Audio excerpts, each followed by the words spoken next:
areas that we identify as really driving the logistics industry in Malaysia. One is oil and gas, palm oil, electronics and electrical, wholesale and retail, healthcare and agriculture. In the oil and gas and energy area, the four areas that is really the opportunities for this industries are project cargo, spare parts and services, distribution and storage, and supply chain management. For palm oil, it's also the spare parts, logistics, procurement, distribution, storage, and inventory management. For electronics and electrical, you're looking at transportation, warehousing, value-added services, supply chain. I think the value-added services component is currently provided by the big guys, the DHLs of this world. But we see that slowly the local companies are catching up in terms of providing these value-added services. Wholesale and retail is also a big opportunity area in terms of transportation, warehousing, order fulfillment, this value-added services in terms of customizing certain products, and also very important, reverse logistics. Companies are learning now to manage and execute reverse logistics. Then you have healthcare, and this is a very niche area which requires a certain kind of investment as well. We're looking at pharmaceutical logistics, with the government pushing the pharmaceutical industry in Malaysia. You see this demand there. There's clinical trial logistics, cold chain logistics. This is another area which you see more and more players coming in, and actually a new thing called hospital logistics as well. So these are quite niche services which requires niche kind of niche expertise. market. Yeah. Yes. Okay, how am I doing with speed? Am I keeping my time? Yes, I think you're doing very well. Okay. Another big thing I think here is cold chain warehouse. You can see in other economic areas that cold chain warehousing is in demand, and you can see that the rates, the cold chain warehousing rates in Malaysia is also going up because it's very much based on the high demand.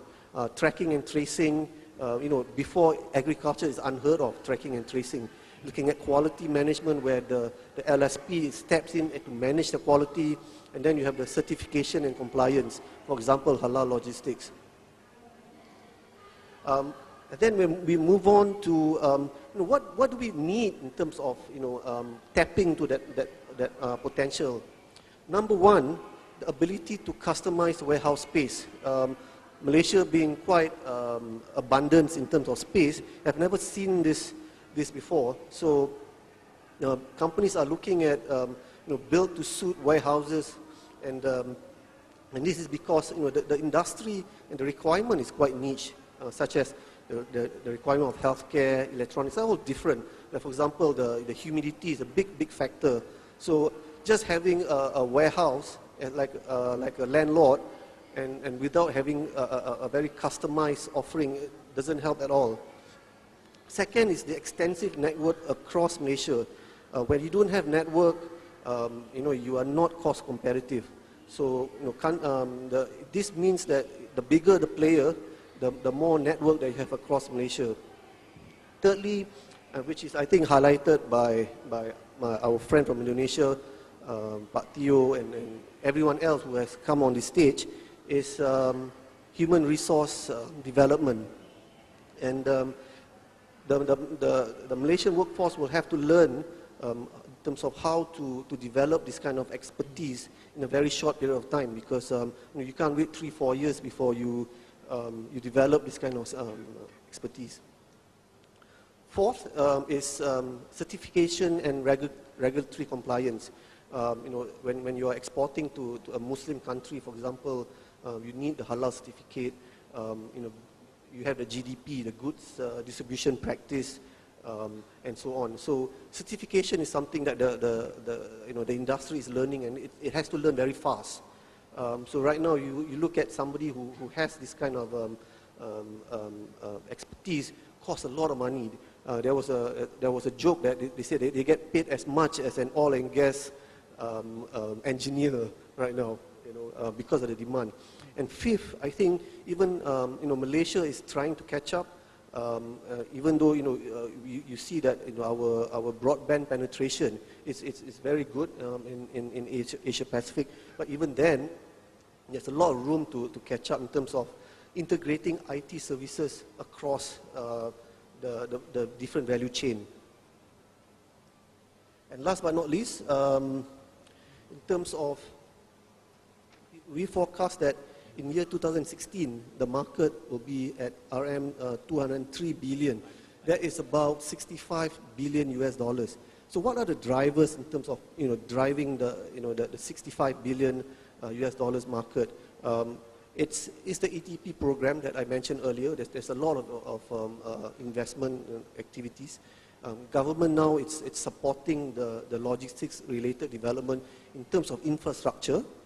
I think the government should look at in terms of how the service providers develop niche services as well. But right now the government support is kind of limited to infrastructure.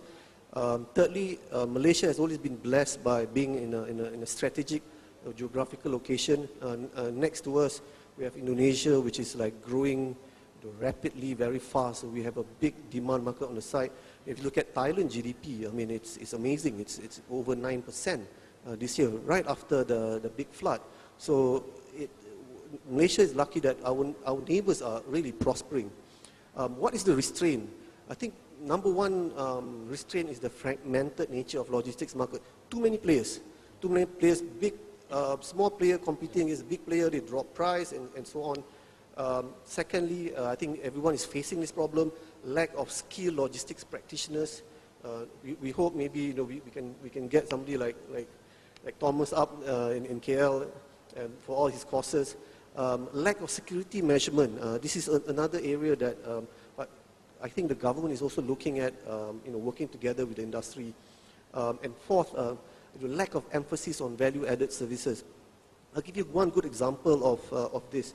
A small company, a logistics company, open up a very small warehouse just outside of KL, so that in your retail shops, clothes, you don't need that space to keep your stock, right? So what they do is that they rent an area and they put 20 of these shops in the mall, all their stock into one area, and they actually drop it off every day, so that the shop doesn't have to locate their precious retail space for the storekeeping. Things like this. So I think the whole industry is learning. Some of the lessons that we learn actually come from Singapore, who are, I must say, are very inventive in terms of these value-added services. And the last on my slide, I think just about 10 minutes. We look at what's the current situation and how do we move forward? What's the next step? First point, currently it's very much focused on basic logistics services with very common value-added services. The next step that we see, even in the larger logistics companies today, it'll become specialized and it'll be solution-based for specific industries. So not every logistics company will cater for all the industries. Number two, what is current? Emphasis on time delivery, safety of goods, flexible services. The next step, just like what's happening in Singapore, it's more emphasis on information, on inventory, vendor management, and supply chain optimization. What's happening currently is logistics end user engage multiple logistics services providers for different logistics requirement. Moving forward in the next step is it will be decentralized and have centralized supply chain. Actually, we're seeing it now in some of the a more forward-looking industry like automotive. Right? What's currently happened today is that technology implementation is limited to infrastructure management system like WMS, supply chain management tools like SCM, ERP, CRM. The next step would be the implementation of fairly advanced technology across the supply chain and have a link to in terms of traceability, monitoring like RFID, GPS. I think more and more logistics companies in Malaysia is actually doing this by way of RFID and GPS. Last but not least, what's happening currently is the market is fragmented with inconsistent service quality.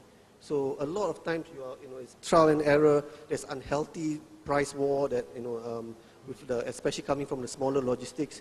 We see later on, and not too far ahead. I'm not talking about 2018. I'm talking about maybe in a year's time, moving forward. You see a more consolidated effort in terms of either acquisition and merger.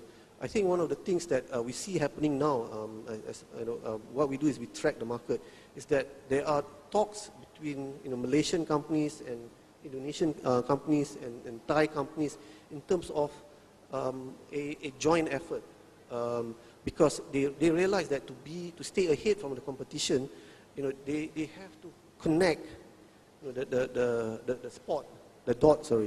So in the near future, we would expect to see more merger, more acquisition coming across. So with that, I end my super 10 minutes compressed, because usually I take 30 minutes to do this. So I think this is 10 minutes? Yeah, I think you managed the time very well. Thank you. Okay. Well done, a very good presenter. Thank you. Okay, thank you very much. So before I hand over to Kun Govit, can I ask you one question? Because your ending point is about merger acquisition and industrial consolidation. My question is that, would it be the case where the local company would have been taken over by the mega companies, or is that the case of local company just taken over by themselves? Right. I think if you're looking at domestic market, and this is actually not an opinion, it's actually facts, is happening, is that, I'll give you an example. A big LSP is buying over, let's say, a niche cold chain logistics player in the domestic market, i.e. in Malaysia. But if you're looking at a Malaysian buying over a Thai company, it will not happen. There's too many challenges. It doesn't make business sense to acquire a company in another country. So I think, and from the discussion between some of the companies that I see, it will be a joint corporation where this company will set up a subsidiary company, and this subsidiary company would have equal ownership, so to speak. Okay, thank you very much. Thank you. เชิญครับท่านโกวิทครับ ท่านสุดท้ายนะครับประมาณเนื่องจากเป็นคนไทยแล้วก็รู้จักกับผมให้15นาทีครับท่านโอ้ขอบคุณมากผมกำลังนึกว่าผมเหลือเวลาไม่รู้จะถึงกี่นาทีนะฮะขอบคุณครับ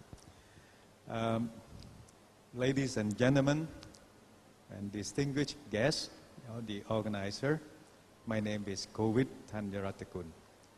I'm the present chairman of Thailand Air Freight Forwarders Association, as well as the chairman of the Federation of Thai Logistics Service Provider, which consists of 6 national association. Unfortunately, I must complain a little bit that every time when I was invited to make the speech, I always be the last one. I don't know what's wrong with me. And one of my blame, it should be this gentleman, who contact me. And I think that this time I should be the first who speak, as the host.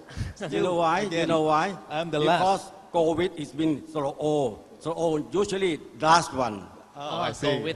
This is my destiny because of my name. Go with you. Okay, right. So ladies and gentlemen, because I'm the last speaker, every time, all the points that I prepare to do it, all my friends, all the other speaker has covered it. That's why I don't want to prepare anything. So you can complain the I just organizer. try to get the loophole, that the other speakers still ignore to speak. That's why I have nothing to prepare. Everything fresh, that is the point. Therefore, but anyway, there's always a good way and there's always a good knowledge that can be shared among us. From what I'm going to speak, what I'm going to say is the fact. Because I'm not the technocrat, but I'm the operator. That's why there's a thing that it could be known to the viewers. to the audience that I would like to say. From my viewpoints and my 30 years of experience,